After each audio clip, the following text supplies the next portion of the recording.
इस घर में भी, ये घर में भी जी, यहाँ पर भी पानी होता है और इसको रोकने के लिए बाकायदा इस पर ये ईंटें वगैरह लगाई हैं ताकि पानी अंदर दाखिल ना हो। सर अपना घर है, अस्सलाम वालेकुम।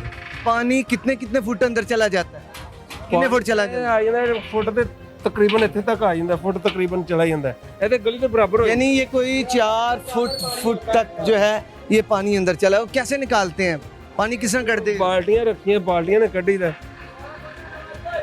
कम ची रहंदे बस की करिए। चले आगे चलते हैं, ये मामला आते हैं जी। और अभी तक मैं अगर बताऊं तो इस घर के अंदर से जो गटरों की स्मेल है वो आ रही है, ऐसा नहीं है सर? हाँ, यहाँ पर ऐसा है कि आखिर आप लोग इससे मुतासिर होते हैं? हाँ बिल्कुल है, तो फिर की मजबूरी है। ये हमारे जो पाकिस्तानी भाई हैं, हमारी बहनें, ये बच्चे छोटे छोटे ये बच्चे और ये अगर इन्हें बीमारी को ऐसी हो जाती है तो इसमें कौन इस चीज़ का जिम्मेदार है? बहरहाल आगे चलते हैं जी। कोशिश, घर में भी पानी बहुत आता है, ठीक है। गवर्नमेंट जो है ना सिर्फ बिलों का हर चीज़ का तकाजा करती है मगर सहूलत किसी किस्म की नहीं देते।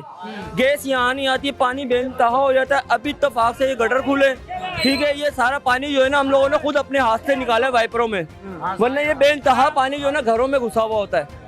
कोई सहूलत नहीं किसी किस्म की भी। वो इतनी दफ़ा कह चुके हैं हम, वो कहते हैं कि भाई आप सीवरेज का बिल नहीं रहते हैं, पानी का बिल नहीं रहते, ये नहीं करते, वो नहीं करते। वो यानी कि सवाल जवाब हमारे लिए हो जाते हैं, मगर वही बात है कि सब कुछ करने के बावजूद भी ना हमें कोई सहूलत नहीं मिलती है, ठीक है। गवर्नमेंट पता नहीं अल्लाह जानता है कि क्या कर रही है, इतना इतना हर चीज़ का टैक्स फेंक रही है हम लोगों पर। हर किस्म का भी कारोबार है नहीं दुनिया में और हर चीज़ का मुसीबत हमारे सर पे बनी हुई है।